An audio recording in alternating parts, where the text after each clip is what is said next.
Hello there, I'm back. Vintage Soul Crafter, Jenny here. And as promised, I'm going to finish off with the collection of vintage books and other little ditties that I got from my Goodwill half off haul yesterday for 4th of July. And that's how I celebrated freedom and independence, was by going to the Goodwill and spending money that we have been able to earn in this great country that we live in. So I think I'm figuring out this three-legged beast, aka tripod, and we'll get better shots than yesterday. If you watch that, I really apologize for how kind of weird it was. It was kind of like being in a carnival mirror house. But anyway, this is the ABCs of nature. I'm kind of a nature girl, hippie sort of soul as well. And so I love nature, flowers, gardening, insects, bugs, and all that kind of stuff. And this is a Reader's Digest ABCs of Nature Family Answer book. And I just thought it had some really fantastic photos and images in it that will be able to be used for a large type of journal, book, collage book, etc. This is copyright 1984. So since I graduated in 1983, I would not say this is an antique. But it is old. I will purchase anything pretty much in the 80s or earlier if it has sentimental value, or if I think it really has some nice images, and this one does. So it also has these nice pages, and let's see if I can find just a couple. Yeah, here we go. So I love these plant botanical kind of plates. I'm not sure what happened here. There's this weird change in texture, so that's kind of interesting, but I like that. Like I said, it provides interest. So yeah, there's some great plant images in here. There's also, because I do plan on doing this sort of mix of new and vintage animal book with some old calendars that I found at Marshall's. And so this has some really nice birds as well as other animal images in it. And it's vintagey enough for me, even though it's 1984. And so I went ahead and picked it up because after all, it was $1.50. Why not?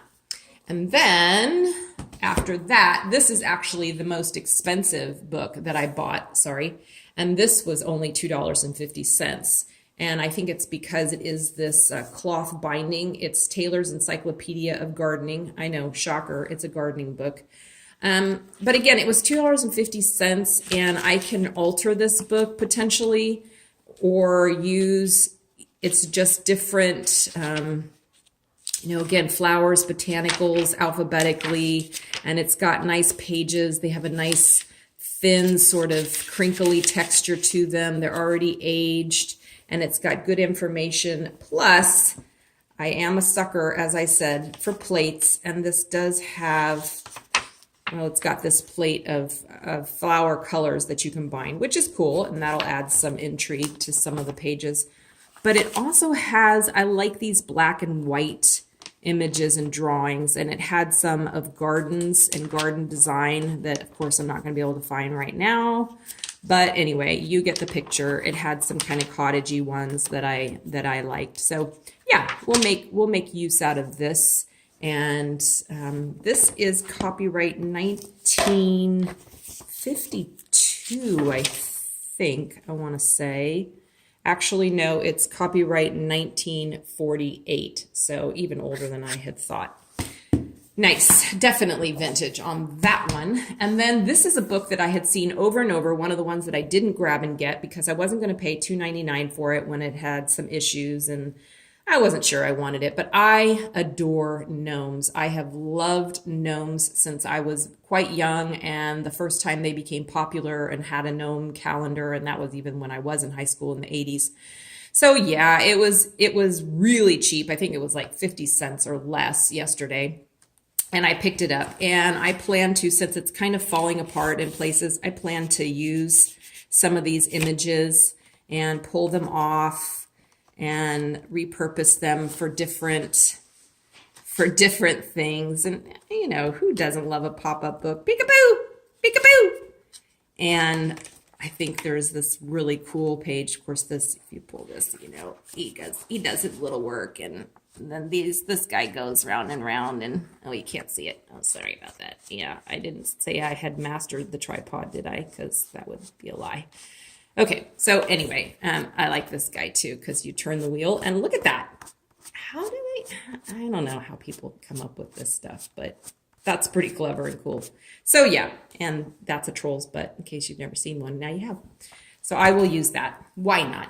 And then in the nature series is this Nature Atlas of America Classics Edition. Again, not terribly old. It's got a really kind of nice binding, and it's probably one of those that was a collection that you could get off of TV or order from some magazine or something, like the Wild West ones that my brother collected that look like leather. And this is kind of puffy, but again, it has, did I say that again? It has really thick, cool pages. This is copyright 1973. So yeah, I would say I consider anything in the 70s vintage-ish.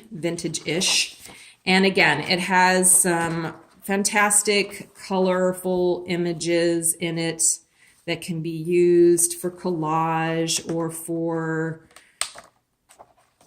a larger type journal. I'm not showing you the ones that are really interesting. Animals, again, that I can use. Birds, kind of similar. There was actually several of these books that I put into my cart to try to get out of the way for other people, and I meant to go back through them and maybe put them back on the shelf, and this is possibly one of them, and I didn't do it. Alligator. Who doesn't need an alligator in their book? But that's okay. Again, $1.50. I'm not going to sweat it, and I do really like these images, as well as the thickness of these pages. So these could actually be made into some large envelope things to tuck in to a junk journal or a collage book, travel journal, and so forth. So insects, yeah, nature. That's that one. And then this one I really liked. This is Frances Perry's Flowers of the World. I actually got this one the day before 4th of July when I made the mistake of going into the Goodwill that I did not get into yesterday. And I saw this and I'm like, okay, it's not half off. It's the day before the half off sale, but I'm going to get it. And it was $3. So I didn't go broke on it. And it is a lovely book of flowers. And I don't know anyone that gets sick of flowers. Copyright in I don't know if I can get this in frame. Oh, well, you'll take my word for it. 1972 copyright. It's a big one, and it has thick pages as well, and just gobs and gobs of gorgeous, colorful flowers of all kinds and types. So I don't know. I don't mean to put anybody down, but if you get tired of flowers, then I'm sorry. I'm sad for you, because that is just exquisite. Okay, so that is the nice Flowers of the World book. Hopefully all these don't go toppling over. And then my last sort of flower type book, gardening book, is this one. I actually have, you may have seen this around, I actually have this book in my bookshelf, but there was no way I was going to cut my book up. And since this one was all of $1.50 yesterday, I snagged that puppy. It was another one that was like, get that in my cart fast, because I will use so many pieces of this, and I'll show you. Did I tell you it's Fairyopolis, a Flower Fairies journal? So this is written from the perspective of a journal that fairies have written. And it's 2005, so not, this is not old at all, but I've had mine longer than 2005, although that was 12 years ago. Can you believe 2005 was 12 years ago? Oh, my mercy. But look, like I can pull this little image off of here, and you can't really see the back of it, but I can pull that little image off. It has these nice thick, again, these would be really cool for envelope use, and these these little guys that come off, and oh, I could fussy cut some of these, or, you know, this is this postcard and it says fun things on it, like, "My dearest Cicely, I found this beautiful card tucked away in a shop recently and thought immediately of you. With much love, Grandmother." So I wonder if that's grandmother right there. So yeah, it's a sweet, sweet book, and fine, and so much texture, and it's got this little booklet right here. Yeah, keep your eyes open for one of these guys, because I think if you're into this kind of thing, you are going to want to, look at that. You're going to want to pick one of these up. Wow, it's a map of Sussex, it says, and it unfolds like that. And I will somehow use this as well. So lots of good, fun stuff. And flower fairies. I got a whole gob of fairy books, but I'm not going to cut them up. I love the Press Fairies book. I can't remember who the authors are and the illustrators. Extremely delicate, almost transparent in part. This is supposed to be a fairy wing. Could disintegrate if handled roughly. And so it's got this kind of translucent, colorful effect. Isn't that fun? I don't know where this was tucked into. Maybe this little envelope up here. Yeah, that's where we're putting it. So that is the fairies. Oh, and last but not least, I lied about the flowers. This book, I know I had this. And Mom, I'm sorry if you gave this to me and I never used it and I gave it away. Now I have another one, because at the time I wasn't into making these journals and all of this stuff. So I didn't think it had much use. And be careful what you get rid of, although you can't lug everything around with you. And we've moved a lot. It's a Floral Elegance photograph album. This was actually in the office section of Goodwill, where they often have photo albums and whatnot. And you guys, I love this because I'll show you later. I found this acetate. It's a transparency material that if you order or get at a Staples or Office Depot is quite expensive, which is another tip. When you go vintage shopping or Goodwill or Salvation or any of that stuff, if you see some of this office stuff and it's just a couple bucks and it seems like, man, that's a lot for a Goodwill store or one of these secondhand stores, check out how much it costs at a Staples or an Office Depot or even Amazon. I did, and I thought, I have to go back, which is actually the reason I went back to the Goodwill that we didn't get to yesterday, that I went to the day before yesterday, and was to look for these transparencies. And I did find one box of them. So I snagged them up because they were $1.19 or $2 or something like that, not on sale. And if you look for them online or at the stores, they're like 10, 16 plus dollars, depending upon what brand you're getting and how many you're getting. And what I can do with those is create like little pockets for flowers, for dried flowers, for pressed flowers, or even paper embellishment, ephemera flowers could go in those and make it look like, and then you sew around it. And if I use these, which are nice and thick and sturdy, see, they open up. I don't know if you can catch this, but they open up at the top, and the acetate could actually be slipped into these, and the little pressed, flower or embellishment could go inside of it. And then this could go inside somehow, taking it apart and reusing these into the journal. So, oh my gosh, I was really excited. Again, get in my cart, little album book. And it did. And I brought it home after I paid for it, of course. So that's going to be fun. I'm excited about that one as well. Okay, well, it was originally published. This edition was published in 1996. So yeah, that was probably around the time towards the end when I was taking horticulture classes and was seriously into gardening.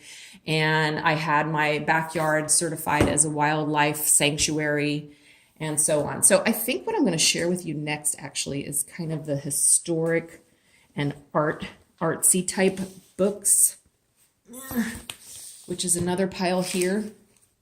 And this is a cool book that I'm probably going to send to someone, Nick the Booksmith, potentially. Nick, don't look if you happen to watch any of my videos. I don't know. I know you got plenty to do yourself. But this is by James Allen. And I never heard of him. You've probably never heard of him, but you may have heard of this title as A Man Thinketh. And it's a really interesting history about this guy. I won't go into it, but Google him, James Allen. And it wasn't illustrated by him. It was illustrated by Bruce Baker. It's a Hallmark Crown Edition book, which I've kind of gotten into some of the older ones. They're pretty cool. I always like the new ones as well, but since I love vintagey stuff, then the vintage ones are more appealing to me even than the new ones. But 1971, and it has some great quotes, even though whoever owned it put a lot of markings in it and lines in it. That doesn't bother me at all. It has nice, thick pages and really different, unusual kind of illustrations. Like, look at that. I don't know if I can give that one up. And then this quote by John Milton on dignity and self-discipline. He who reigns within himself and rules passions, desires, and fears is more than a king. And look at that. I think the colors that the illustrator artist used are a little bit different and unusual. You can see that the reader really enjoyed this book and marked it up like crazy, even on the actual picture, but that doesn't bother me.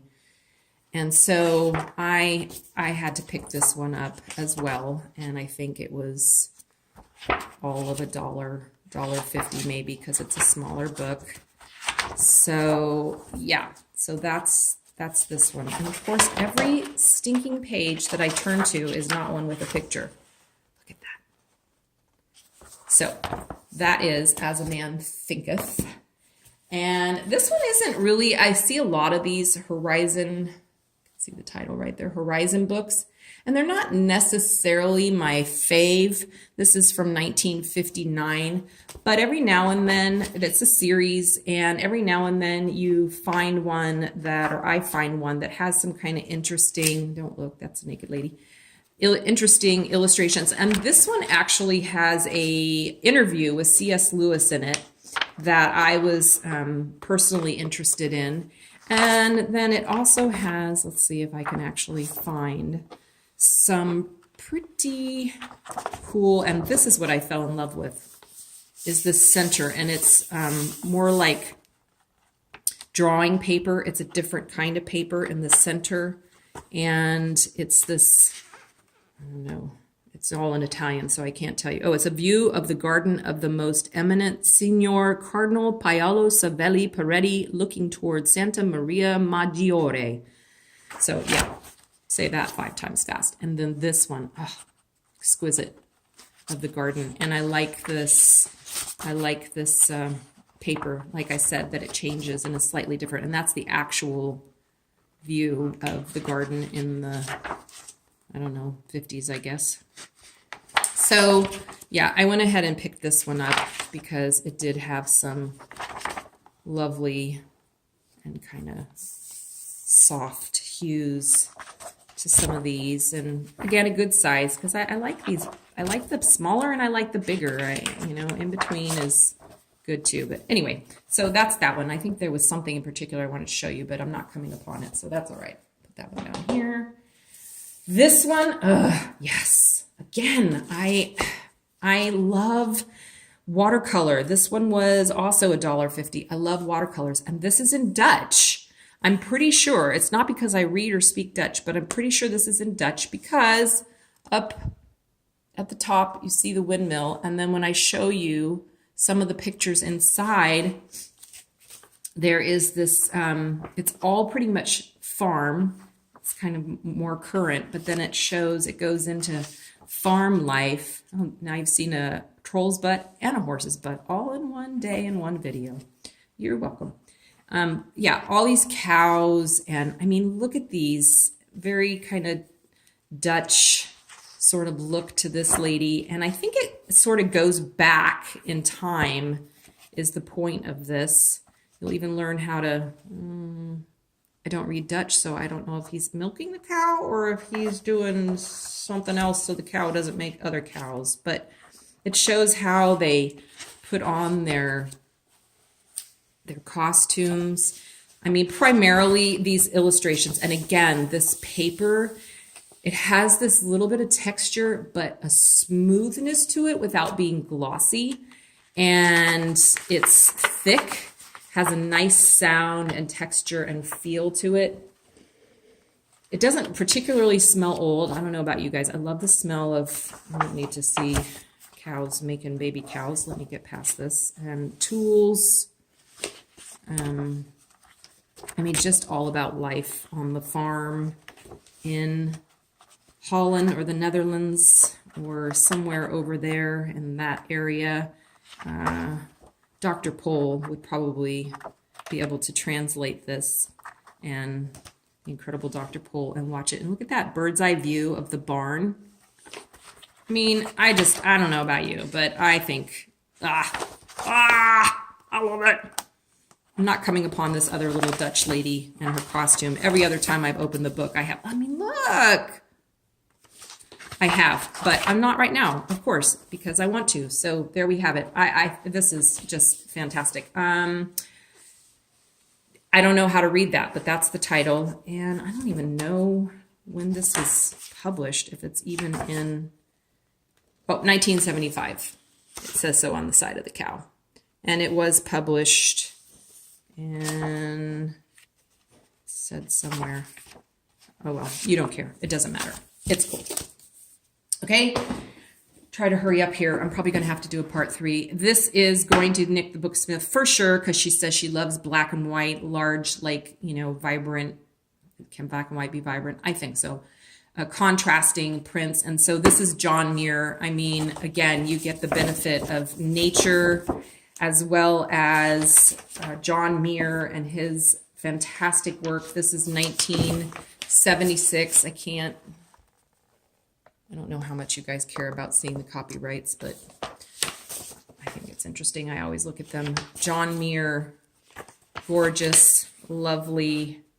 This is El Carmel mission, so a mission in Carmel. And I mean, this has got so many. Did I say so many? Gorgeous, gorgeous, gorgeous. Oh, this is hard to give up too, but I will do it. I mean, after all, what am I going to do with a bazillion books? I couldn't possibly use that many. You guys, I'm sorry I'm going through this so fast, but these are just...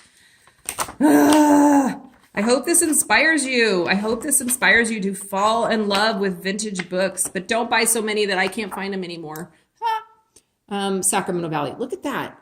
Oh, that's so pretty.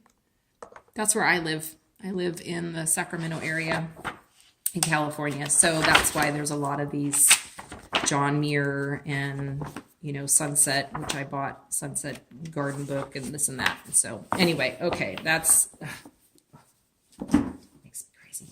This one is one of these Treasury of American Heritage books. Again, this one may have been one I meant to take back out of my cart, but I didn't. And so that's all right. Here it is. And it's also got these great kind of thick pages, and also has some, rather nice images in it, and interesting to read through as you use it and pull pages out and what have you, because it has interesting historic facts. Whatever you write, preserve. Some really nice illustrations of ships, historic pictures and battles and whatnot. That's quite lovely. That's on the Hudson, it says. And then these fair maidens that you see here, and so forth. Oh, there's also trains, which I am also a train, a little bit of a train lust. So I think that's one of the reasons that I really like this one too, is because of the train. So that is the Treasury of American Heritage. I think I already told you it's 1976, I think is what I said, which of course would make sense. Is it? No, it's actually 1960, which makes some sense because if it was 76 because of the bicentennial and all of that, but it's not. It's 1960. So definitely vintage, before I was born. This book, oh, I love this one too. There isn't one really that I got that I don't love, but this one is the 30s. This one has some parts that are kind of sad, but historically speaking, it's significant.